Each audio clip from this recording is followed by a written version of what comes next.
성도 여러분 안녕하십니까? 하나님의 사랑과 은혜 가운데 평안하셨습니까? 오늘 특별히 복된 안식일 하나님의 말씀을 듣고자 나오신 여러분 모두에게 하나님의 특별하신 사랑과 은혜가 이 시간 함께 하시길 간절히 바랍니다.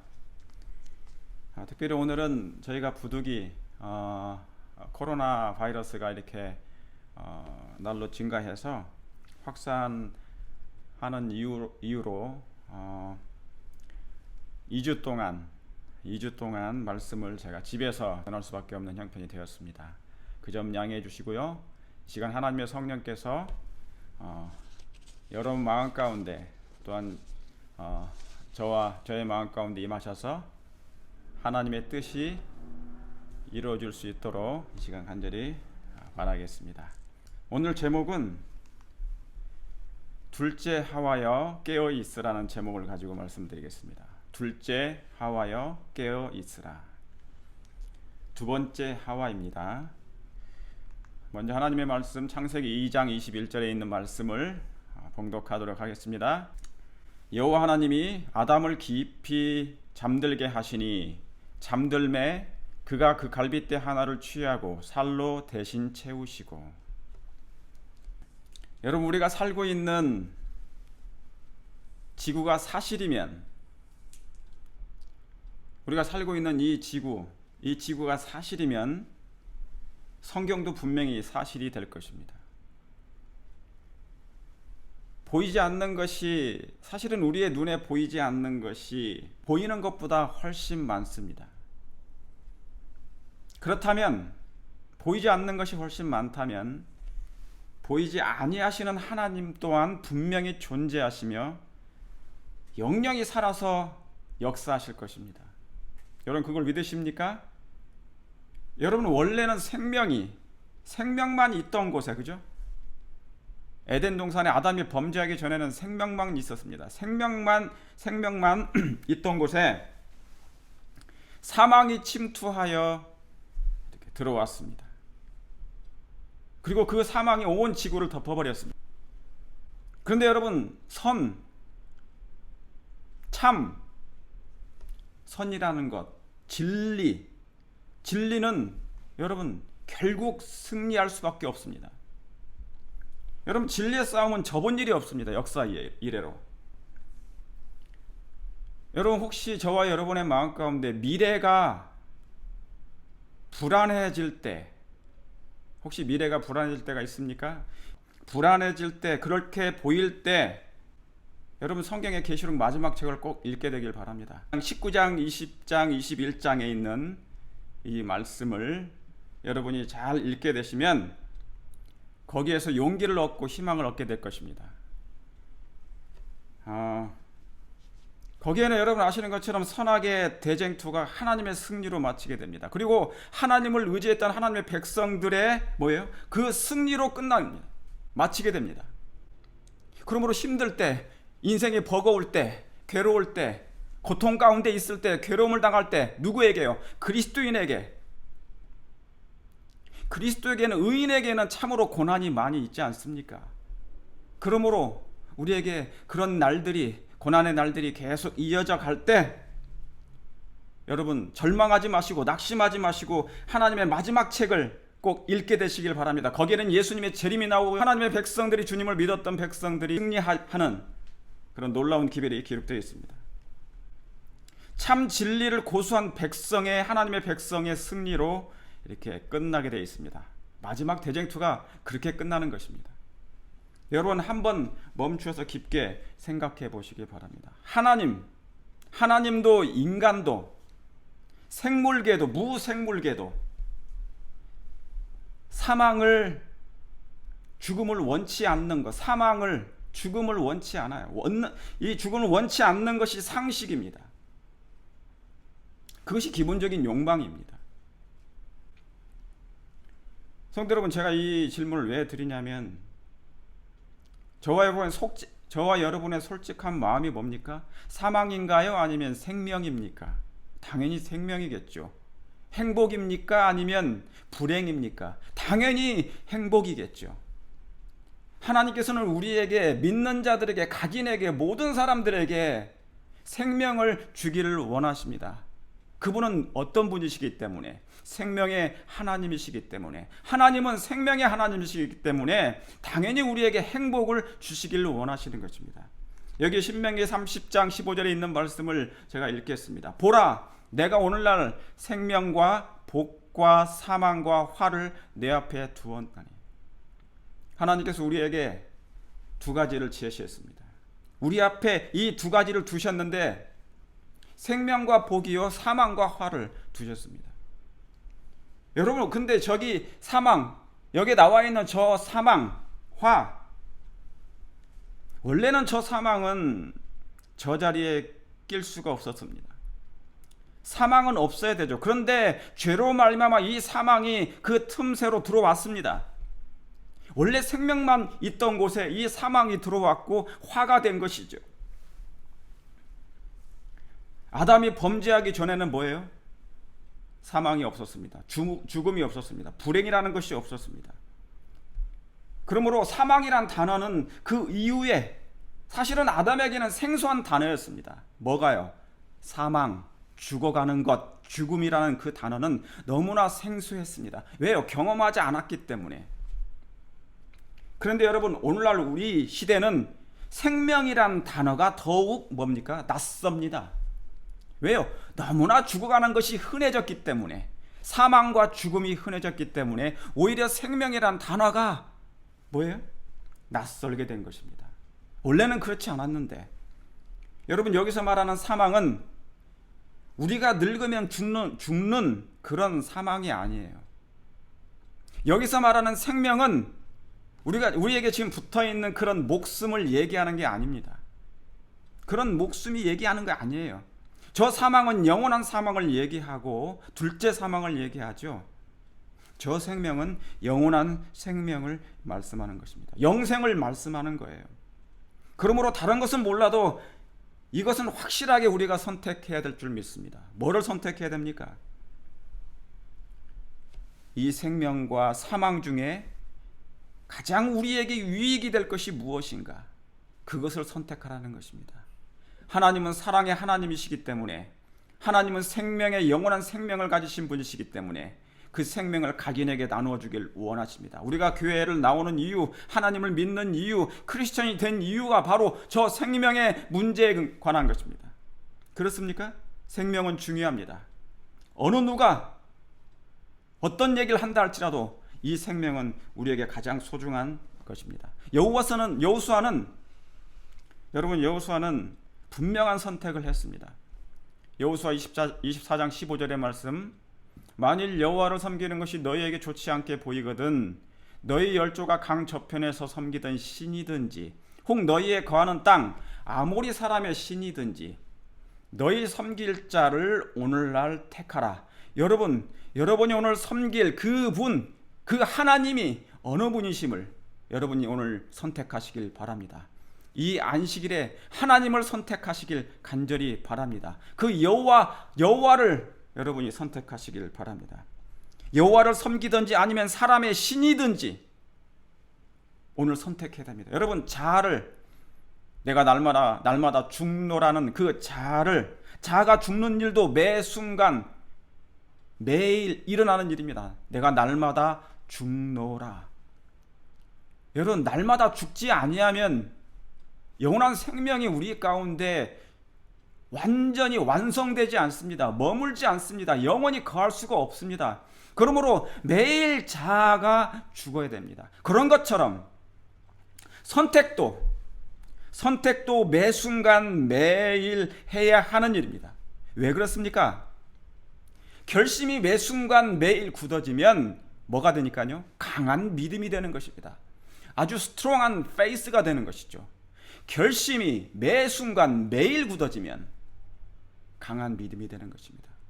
그러므로 날마다 매일 아침 매일 하루를 시작하기 전에 우리 자신을 하나님께 드리고 우리 자아가 온전히 주님께 드려짐으로 죽게 됨으로 말미암아 영원한 생명 되신 예수님이 우리 안에 임하심으로 우리가 여호와를 섬기는 것이 가장 유일한 선택이고 가장 놀라운 선택이었음을 분명히 우리 자신도 알고 언젠가 하늘에 가서 분명히 그것을 알게 될 것입니다.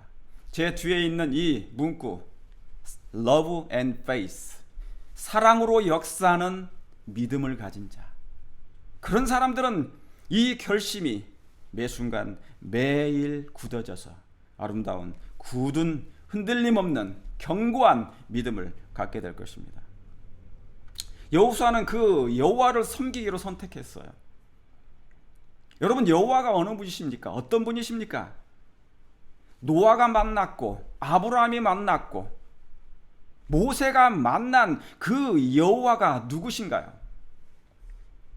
여호수아, 다윗이 만난 그리고 그 여호와가 누구십니까?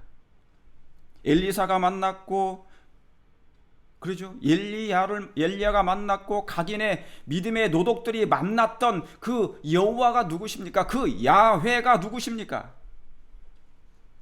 기드온이 만났던, 삼손의 아버지 마노아가 만났던 그 기묘자가 누구십니까? 그 기묘자가 누구십니까? 야훼, 그 여호와, 야훼, 여호와, 조호바. 여러분, 그 믿음의 노독들이 만났던 그 야훼, 그 여호와가 정말 누구십니까? 여기 한번 보겠습니다. 그 여호와가 누구이신지. 요엘서 2장 32절에 여호와의 크고 두려운 날이 이르기 전에, 여호와의 크고 두려운 날이 언제입니까? 하나님의 날이 어느 때인 것입니까? 그날은 심판의 날인데 그날이 어느 때인 겁니까? 여호와의 크고 두려운 날은 예수님의 재림의 날입니다. 그 날이 이르기 전에 해가 어두워지고 달이 핏빛같이 변하려니와. 여러분, 마태복음 24장에 이 말씀이 기록되어 있습니까? 예수님도 똑같이 당신이 오시기 전에, 재림하시기 전에 이 말씀이 기록되어 있습니다. 해가 어두워지고 달이 핏빛같이 변하려니와. 이제 이 예언의 말씀은 다시 이중적으로 적용되니 미래에 다시 한번 있게 될 것입니다. 누구든지, 그리고 이미 예언이 성취됐습니다. 그러므로 여호와의 크고 두려운 날이 이르기 전에 해가 어두워지고 달이 빛빛같이 변하려니와. 누구든지 여호와의 이름을 부르는 자는 뭐를 얻는다고요? 예, 구원을 얻으리라 그랬습니다. 여러분, 이 말씀은 어떤 말씀입니까? 예수님 재림 직전에 크고 두려운 날이 이게 될 것인데, 그때 수많은 그리스도인들이 핍박 가운데 있을 때, 그리고 하나님을 알지 못하는 사람들조차도 그때 그들이 그 여호와가 누구인지를 그들이 발견하고, 이제 그들이 하나님께 돌아오는 내 백성아 거기서 나오라는 마지막 셋째 천사의 기별을 듣고, 그 하나님의 음성을 듣고 하나님께 달려오는 수많은 영혼들이 있게 될 것입니다. 말할 수 없는 핍박 가운데서 누구든지 여호와의 이름을 부르는 자, 이 말씀을 읽었던 그런 사람들은, 영혼들은 이제 예수님의 여호와의 이름을 부르게 될 것인데, 바로 이분이 누구십니까? 그러면 이 말씀을 인용한 말씀이 신약에 분명히 있어야 될 것입니다. 자, 보겠습니다. 로마서 10장 9절에서 13절입니다. 여러분, 이 말씀은 바울이 기록한 건데 믿음으로 말미암는 의에 대한 말씀으로 한 것입니다. 제가 다 기록하지 않고 9절부터 기록했습니다. 네가 만일 뭘로요? 내 입으로 누구를요? 예수를 주로 시인하며, 예수님을 주로 시인하며, 또 하나님께서 그를 죽은 자 가운데서 살리신 것을 어디에요? 내 마음에 믿으면. 항상 어디가 중요하다고요? 마음이 중요합니다. 너희는 이 마음을 품으라, 곧 그리스도 예수의 마음이니. 그렇죠? 내 마음에 믿으면 뭐를 얻으리니? 구원을 얻으리니. 여러분, 그분을 여러분의 구주로 믿으십니까? 사람이 마음으로 믿어 의에 이르고 입으로 뭐 한다고요? 시인하여 구원에 이르느니라. 유대인이나 헬라인이나 차별이 없습니다. 한 주께서 차별이 없다 하신 그 주께서 모든 사람의 뭐가 되사? 주가 되사. 이 주를 여러분이 잘 생각하시길 바랍니다. 주가 되사 저를 부르는 모든 사람들에게 뭐 하시도다? 부요하시도다. 그러므로 누구든지 누구의 이름을, 주의 이름을 부르는 자는 구원을 얻으리라 했습니다. 여러분, 여기서 그 주의 이름이 누굽니까? 저 위에 보니까 9절에 보니까 네가 만일 내 입으로 누구를요? 예수를 주로 시인하면, 그러므로 주는 누구십니까? 여기서 주는 누구십니까? 예, 주의 이름은, 그 주는 곧 예수 그리스도십니다. 그러면 여러분, 이 말씀은 어디에 있는 말씀을 인용한 거예요? 아까 보셨던 이 요엘서, 누구든지 여호와의 이름을 부르는 자는 구원을 얻으리라, 이 말씀을 바울은 뭐라고 했습니까? 누구든지 주의 이름을 부르는 자라고 말씀합니다. 그러므로 여기서 말하는 그 주는 예수님이시오. 그 예수는 여호와 하나님, 곧 야훼이십니다. 여러분, 그걸 믿으십니까? 그러므로 예수의 구약에 있는 그 여호와, 야훼, 저호바, 그분은 우주의 왕이시오, 만왕의 왕이시오, 만주해 주시며 신중의 신이시고 말씀하시며 경고에 섰던 그 창세 때 말씀하셨던 바로 그 주, 그 여호와, 그 야훼. 그런데 그분이 이 땅에 사람으로 오셔서 뭡니까? 우리의 구원자가 되신 것입니다. 사랑하는 성도 여러분, 주의 이름을 부르시게 되길 간절히 바랍니다. 그렇게 되길 바랍니다.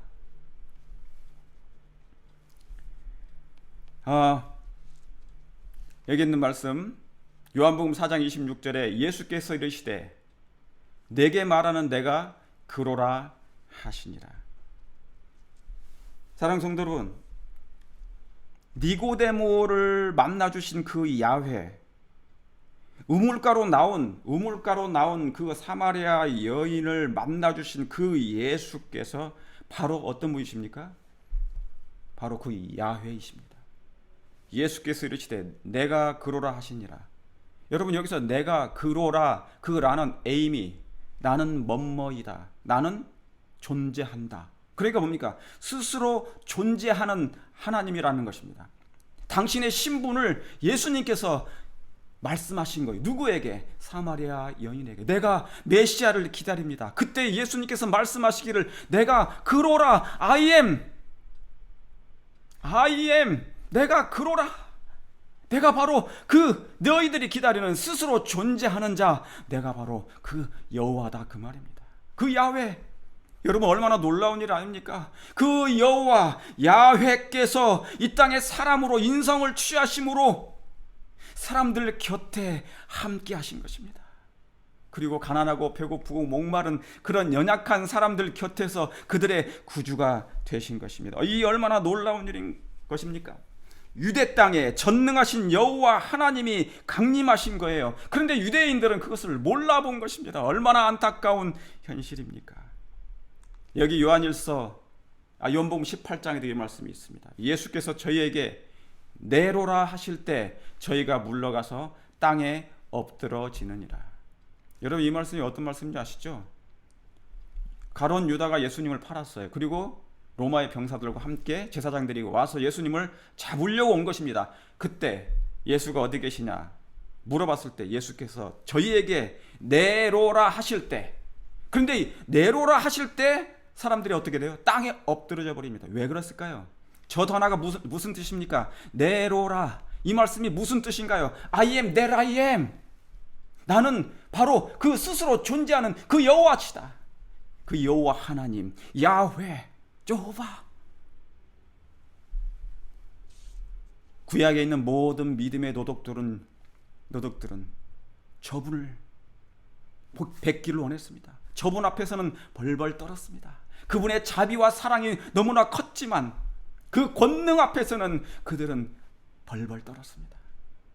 그런데 저분이 어떻게 해요? 사랑으로 오셔서 내로라 우리에게 말씀해 주시는 것입니다.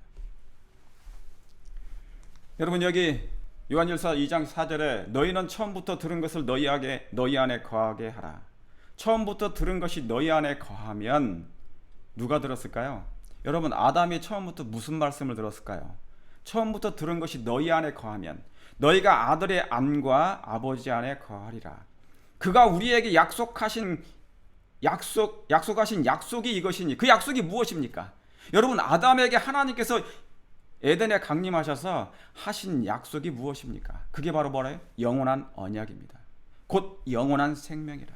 그가 죄를 범했을 때 사망에 이르게 됐고 그에게 유예 기간이 주어졌습니다. 그리고 약속을 해주셨습니다. 새 언약, 새로 다시 언약을 맺어야 돼요. 이제 그는 스스로 생명으로 들어갈 수 없었습니다. 아시겠죠? 죄 때문에. 그러므로 스스로는 생명, 영원한 생명에 들어갈 수 없기 때문에 이제 새로운 언약을, 예수님의 그 어린 양의 피를 믿을 때 비로소 영원한 생명에 들어갈 수 있기 때문에 그런 것입니다. 왜요? 피 흘림이 없은즉 그 죄가 사함을 받지 못해요. 그 죄가 뭡니까? 그 죄는 영원한 사망으로 이르기 때문에, 그러므로 죄 문제를 해결하지 않는 한 어느 누구도 저 영원한 생명에 갈 수가 없는 것입니다. 그러므로 그 약속하신, 처음부터 약속하신 그 약속은 아담에게 맺었던 영원한 언약이며 새 언약인 것입니다. 이제 그 언약이 우리에게까지, 이 마지막 때까지 우리에게 임한 것입니다. 여러분, 이 영원한 언약을 믿으십니까? 믿게 되길 간절히 바랍니다. 요한일서 5장 22절에 또 아는 것은 하나님의 아들이 이르러 우리에게 지각을 주사 우리로 참된 자를 알게 하신 것과 또한 우리가 뭐예요? 참된 자, 우리로 참된 자를 알게 하신 것과 얼마나 아름답습니까? 여러분, 우리가 이 땅에 살면서 하나님도 모르고 살았다면, 하나님 없이 살았다면, 모른 채 살았다면 지금 내 모습이 어떻게 되었을까요? 술로 먹고 마시며 수많은 정말 엄청난 나쁜 일을 행했지 않겠습니까? 남을 속이고 기만하고 죽이고 거짓말하고. 그러므로 참된 자를 알게 하신 것이 얼마나 우리에게 큰 특권이며 은혜인가요? 이런 은혜는 없습니다. 오, 하나님의 그 크신 사랑, 우리로 참된 자를 알게 하신 것과 또한 우리가 참된 자 곧 그 아들 예수 그리스도 안에 있는 것이니. 여러분, 우리 이 거룩한 안식일 그 아들 예수님 안에 여러분 거하시고 계십니까? 참된 자 곧 그 아들 예수 그리스도 안에 있는 것이니 그는 참 누구시라고요? 하나님이시요 영생이니라. 여러분, 요한은, 사랑의 제자 요한은 그분이 야훼, 여호와, 조호바, 바로 구원의 왕이시오 신중의 신이신 우주의 통치자이신 그 하나님임을 그는 알았어요. 여러분이 참 하나님, 바로 영생이신 예수 그리스도를 사랑하시게 되길 바랍니다. 여러분, 제가 이 기별을 드리는 이유가 있습니다. 왜 예수께서 참 하나님이시며 그분이 야훼이신지를 제가 이 말씀을 드리는 이유가 있습니다. 조금 있으면 예수를 대신할, 조금 있으면 예수님을 대신할 세상 임금이 등장하게 될 것입니다. 예수를 대신할 세상 임금이 등장하게 될 것이에요. 자, 데살로니가 후서, 자, 여기에도 이 말씀이 나오죠. 데살로니가 후서 그 말씀을 보시기 전에 야훼, 여호와, 주, I am that I am, 바로 네로라, 권능의 하나님이에요. 그 음성을 들은 게 저 성소 있지 않습니까? 성소의 지성소, 그 안에는 뭐가 있었으니? 생명이 있었으니. 여러분, 생명을 사모하십니까? 신명기 30장 15절에 아까 내가 내 앞에 생명과 뭐를 두었다고요? 화를 두었다고, 생명과 사망을 두었다 했습니다. 그런데 저 안에, 성전 안에 바우스라는 그 단어는 성전을 상징합니다. 저 성전 안에, 지성소 안에 영광이 계시고 저 안에 생명이 있었으니 영원한 생명이라. 처음부터 약속하신 저 영원한 생명을 각인 믿는 자들에게, 죽어가는 자들에게 이것을 선사하려고 예수님이 이 땅에 오신 것입니다. 그런데 이것을 흉내낼 마지막 예수님을 대신할 세상 임금이 곧 등장할 것입니다. 제가 왜 예수께서 야훼, 여호와임을 반복하여 설명드리는 이유가 바로 이것 때문에 그런 것입니다. 데살로니가 후서 2장 4절, 저는 대적하는 자라. 여러분, 저는 누굽니까? 불법의 사람. 3절에도 그 말씀이 나와 있습니다. 저 불법의 사람이 등장할 것인데 저는 하나님을 대적하는 자라. 범사에 일컫는 누구라? 하나님이라고 하는 거예요. 누가요? 사람인데 하나님의 율법을 짓밟는 저 사람이 하나님이라 일컬음을 받고 숭배함을 받는 자 뛰어나 자존하여 하나님 성전에 앉아 자기를 보여 하나님이라 하느니라. 여러분, 성전에는 누가 계시는데요? 하나님이 계십니다. 하나님이 앉아야 되는데 불법의 사람이 자기가 하나님이라고 얘기하는 것입니다. 그런데 이상하게 계시록 13장에는 저 하나님의 성전에 앉아서 자기를 하나님이라고 하는 저 사람을, 불법의 사람을 이상히 여겨 그 사람을 쫓는 것입니다. 그 사람을 따르는 것이라. 여러분이시여, 이제 곧 또다시 세상에 감당치 못할 재앙이 닥치게 될 것입니다. 참으로 불행한 일이지만, 그런 일이 없어야 되겠지만, 예언은 그 말씀대로 이루시게 될 것입니다. 또다시 감당하지 못할 코로나 이상의, 팬데믹 이상의 그 재앙이 이 지구를 앞으로 계속 꼬리를 물고 일어날 것이요 닥치게 될 것입니다. 세상 사람들은 하늘에 계신 하나님, 그 하나님 여호와는 눈에 보이지 않기 때문에 어떻게 해요? 눈에 보이는, 나타난, 가시적으로 보이는 사람 같은 하나님을 그들은 찾게 될 것입니다. 이게 놀라운 일입니다. 그래서 여기에 예언이 나와 있는 것이며, 저는 대적하는 자라 범사 일컫는 하나님이라. 하나님의 성전에 앉아 자기를 하나님이라 하니라. 하늘 하나님이 눈에 보이지 않기 때문에 가시적인 하나님, 눈에 나타난 사람 같은 하나님을 이 세상은 이제 원하게 될 것입니다. 왜요? 세상의 문제가 해결할 일이 너무 많습니다. 그런데 인간적으로 되지 않습니다. 그 하나님 아무리 기도해도, 그 하나님 우리가 기도를 아무리 한다 할지라도 그 하나님이 역사하지 않는 것 같아요. 왜요? 재난과 재앙이, 그리고 전염병이 창궐하고 온 세상을 공포로 휩쓸기 때문에 그런 것입니다. 즉 유대인이 세상 왕을 원했던 것처럼, 유대인들이 세상 왕을 구했던 것처럼 하나님을 대신할 세상 구주를, 눈에 보이는 하나님을 그들은 받아들이게 될 것입니다. 어떻게 된다고요? 눈에 보이는 하나님은, 우리가 믿는 하나님은 눈에 보이지 않고 특별한 역사를 해주시지 않는 것 같아요. 그래서 그들은 눈에 보이는 사람 같은 신을 원할 것입니다. 근데 사람들은 어떻게 됐겠습니까? 그래서 세상은 사람이 하나님처럼 등장하면 그 사람을 신처럼 받아들이게 될 것입니다. 여러분, 어떤 교인이, 제가 직접 들은 얘기입니다. 어떤 재림교인이, 여러분 교인하고 성도는 다릅니다. 교인은 교회를 출석하는, 왔다 갔다 하는 사람들을 얘기하는 거고, 성도는 거룩한 성도이기 때문에 하나님을, 예수님을, 말씀을 그대로 믿고 순종하는 백성들을 말씀하는 것입니다. 어떤 시련과 고난이 있다 할지라도. 어떤 교인이 있었습니다. 근데 그분이 병이 들었습니다.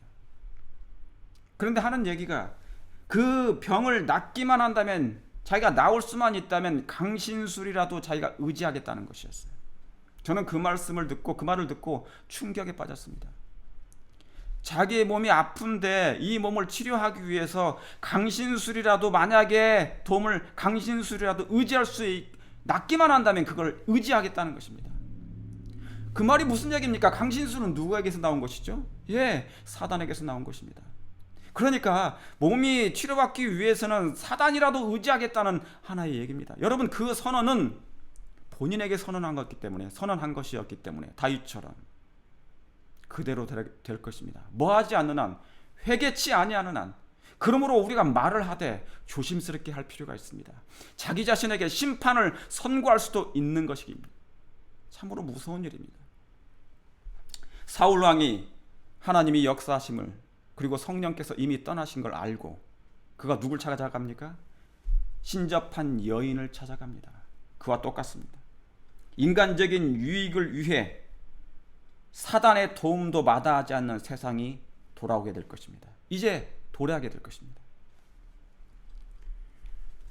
여러분, 여기 우상이 무엇입니까? 마지막 때 우상이 세워지는데 계시록 13장 14절에 짐승의 표장에 짐승을 위하여 우상을 만들라 하는 것입니다. 짐승을 위하여 우상을 만들라. 그러므로 예언은 마지막 때 분명히 짐승을 위하여 우상이 만들어지게 될 것입니다. 왜 그렇습니까? 이유가 있습니다. 눈에 보이는 신이 될 것입니다. 저 짐승의 우상이. 이 지구가, 지금 우리가 살고 있는 이 지구가, 여러분, 이 전염병 때문에, 코로나 전염병 때문에 온 세상이 난리가 났습니다. 저도 지금 교회에서 예배 드리지 못하고 이 집에서 말씀을 전할 수밖에 없는 이런 형편 가운데 있습니다. 미국의 동부, 서부, 남부 다 지금 확진이 증가하고 있습니다. 지구가 더 이상 감당하지 못할 재앙이 계속되어지면 이 지구적인 문제를 인간이 해결할 수 없는 이 지구적인 문제를 어떤 해결할 해결사가 등장할 것이에요. 왜 그렇습니까? 정치인들, 곧 대통령들도, 각 나라의 대통령들도 그 지구적인 이런 문제들을 해결할 수 없기 때문에 이제는 뭡니까? 종교적인 사람이 등장하는 것입니다. 그게 불법의 사람이 되겠죠. 종교적인 사람이 신처럼 등장하는 것입니다. 신처럼 등장해서 이 지구를 구할 것이라고 얘기합니다. 사람들은 그 말에 뭡니까? 두 팔을 들여서 환영하게 될 것입니다. 세상은 그것을 용납합니다. 왜요? 사태가 너무나 심각하니까. 이 지구에 벌어지고 있는 재난과 재앙이 감당할 수준이 아닌 것입니다. 정치적으로도 높은 지위에 있는 사람들이 머리를 맞대고도 이 문제가 해결되지 않는 것입니다. 그러므로 종교적인 사람, 좀 더 신적인 사람, 신령한 사람이 이 지구적인 문제를 해결해 줄 필요가 있는 것입니다. 그러므로 그 세상은, 이 세상 사람들은 그 사람을 우상으로, 신으로 받아들이게 될 것입니다. 여기 하나 보시겠습니다. 이게 앞으로 세워질 짐승의 우상이 될 것입니다. 자, 그러면 구약에서 그 예를 한번 찾아보겠습니다. 출애굽기 32장 4절. 백성이 모세가 산에서 내려옴이 더딤을 보고 모여 아론에게 이르러 가로되 일어나라, 우리를 인도할 신을 우리를 위하여 만들라. 여러분, 이 말씀이 무슨 말씀입니까? 아시는 것처럼 모세가 얼마 동안요? 40일 동안 시내산에 하나님께로 갔습니다. 그런데 뭐함을 보고요? 모세가 내려오지 않는 것입니다. 더디는 것입니다. 여러분, 예수님이 승천하신 지 지금 2000년이 넘으셨습니다. 그런데 이렇게 팬데믹 가운데 세상이 재난과 재앙으로, 그러죠?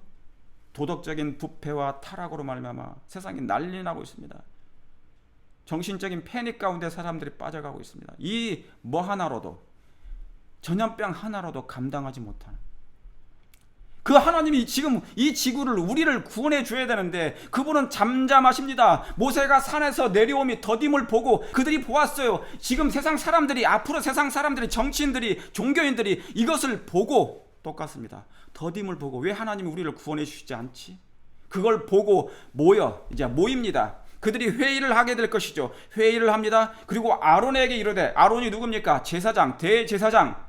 그러므로 오늘날 종교적인 지도자, 각 종교 지도자들을 모아놓고 특별한 일을 하게 됩니다. 요구를 하게 됩니다. 일어나라, 우리를 인도할 뭐를요? 신을 우리를 위하여 만들라. 여러분, 출애굽한 이스라엘은 그 놀라운 홍해의 놀라운 이적을 체험하고도, 그럼에도 불구하고 광야에서 모세가 보이지 않아 불안해합니다. 우리를 인도해줬던 그 모세가 하나님처럼 생각됐던 거예요. 하나님이라고 생각했던 것입니다. 여러분, 사람은 하나님이 안 됩니다. 사람은 하나님이 될 수 없습니다.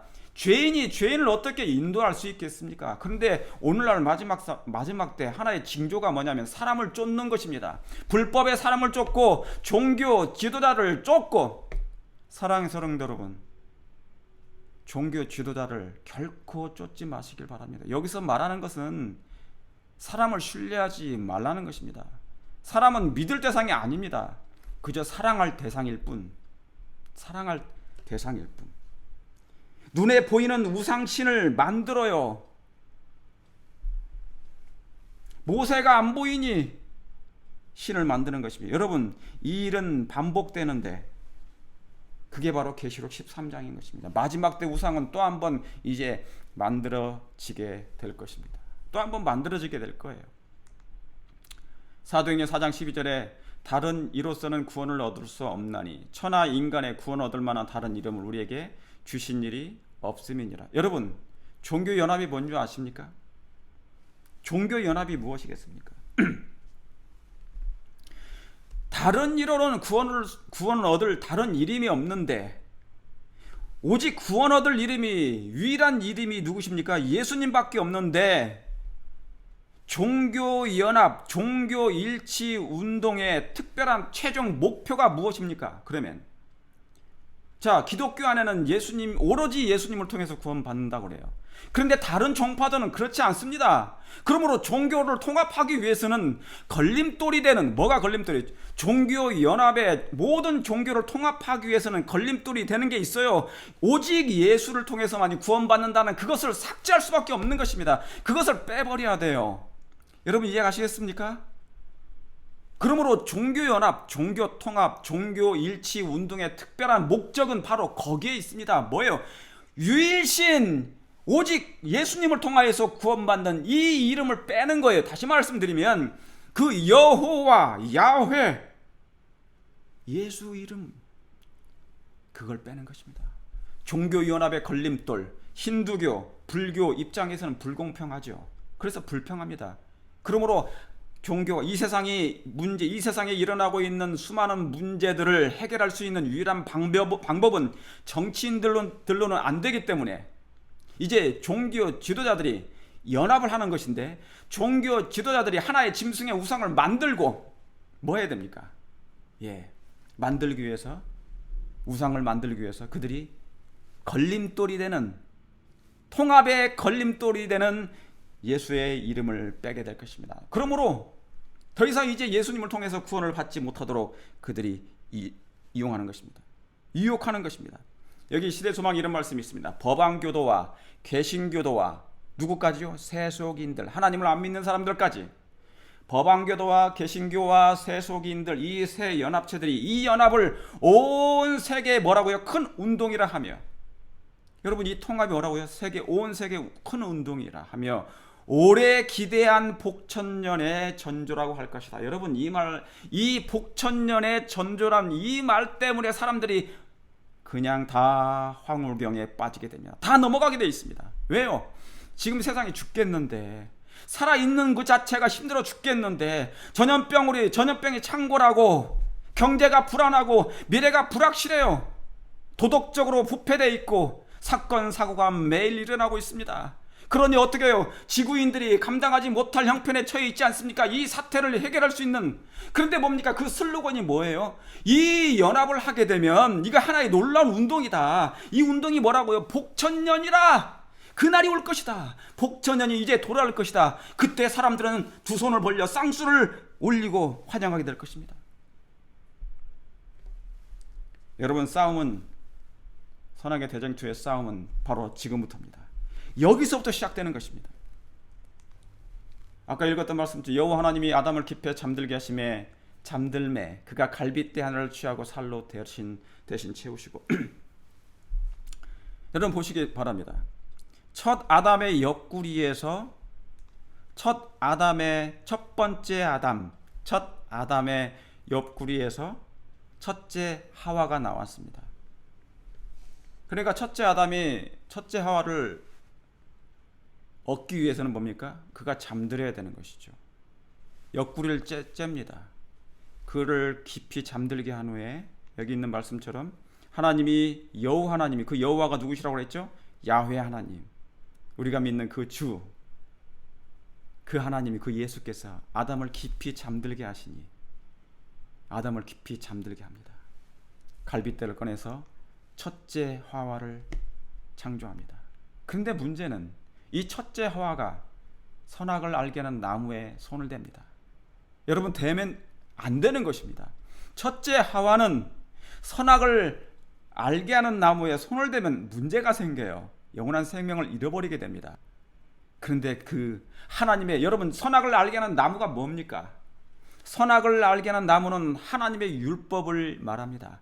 하나님의 율법은 뭘 상징합니까? 하나님의 품성의 사본입니다. 그러므로 하나님의 율법은 사랑입니다. 하나님의 품성을 얘기하는 것입니다. 하나님의 율법이 우리 안에 들어오면 하나님의 사랑이 회복되는 것입니다.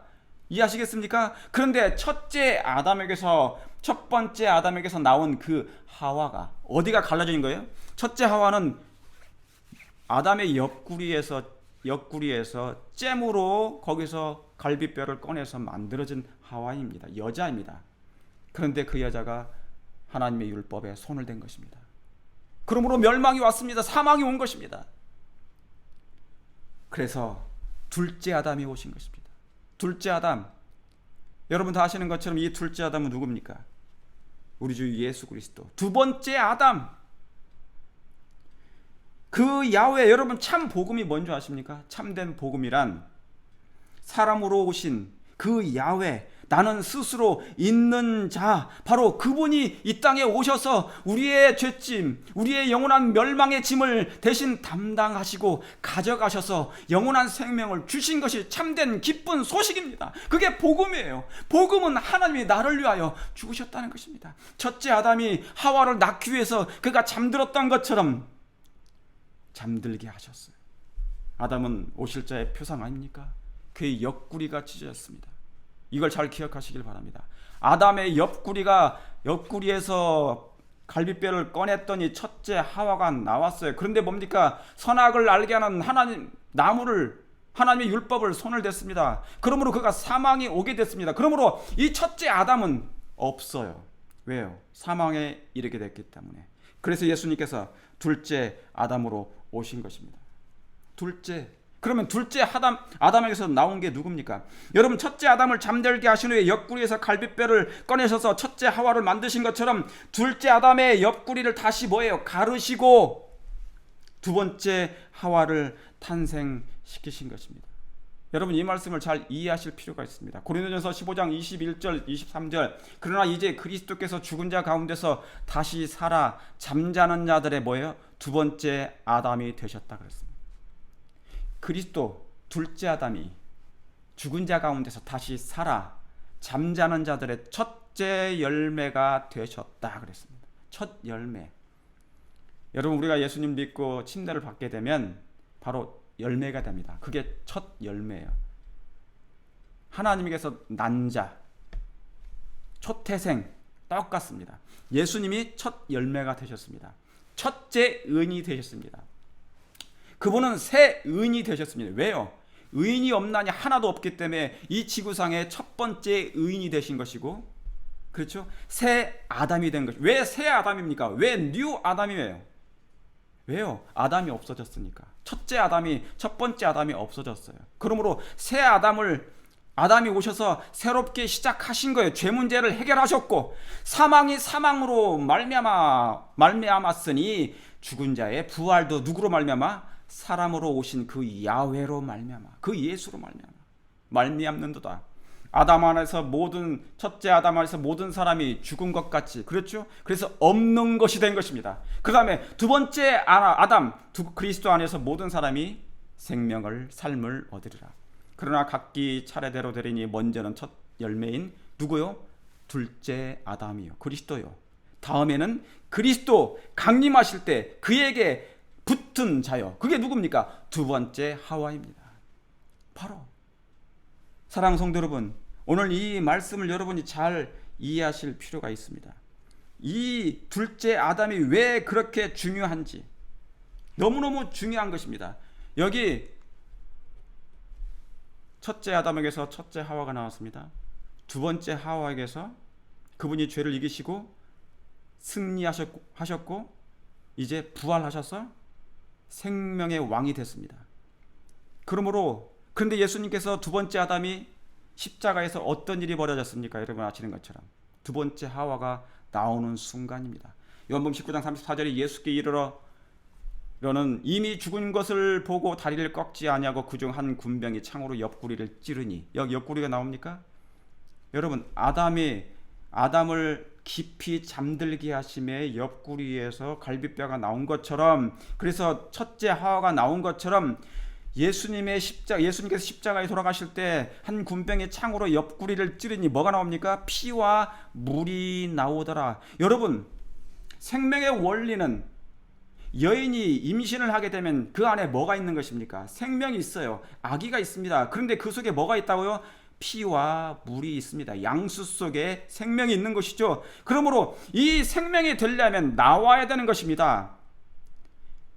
예수님이 십자가에서 돌아가실 때 옆구리를 찌르니 피와 물이 나오더라. 이 말씀은 하나님의 양수가 뭐하는 거에 터지는 순간인 것입니다. 마지막 아담, 둘째 아담은 마지막 아담으로서 옆구리가 터짐으로 믿는 모든 자, 곧 둘째 하와가 그 순간 탄생하게 된 것입니다. 몇째 날에요? 여러분, 첫째 아담이 몇째 날에 첫째 하와가 나온 것입니까? 예, 여섯째 날. 그날이 언제입니까? 해질 때 금요일이었습니다. 여러분, 지금 지구 역사 몇 천년입니까? 6천년. 마지막 안식 7천년째, 1000년이 남아 있습니다. 그러므로 해질 때 둘째 아담 대신 예수님께서 옆구리가 터지시면서 뭐가 나왔어요? 물과 피가 나오므로 그때 하나님의 양수가 터지는 순간 둘째 하와가 나온 것입니다. 여러분, 이 말씀을 이해하시길 간절히 바랍니다. 둘째 아담 대신 예수님의 옆구리가 터지면서 물과 피가 나온 것은 새 생명의 탄생을 알리는 것입니다. 여러분, 하와의 뜻이 무엇입니까? 창세기 3장에 하와의 뜻이 무엇이죠? 생명이라는 뜻입니다. 뭐가 나온 것입니까?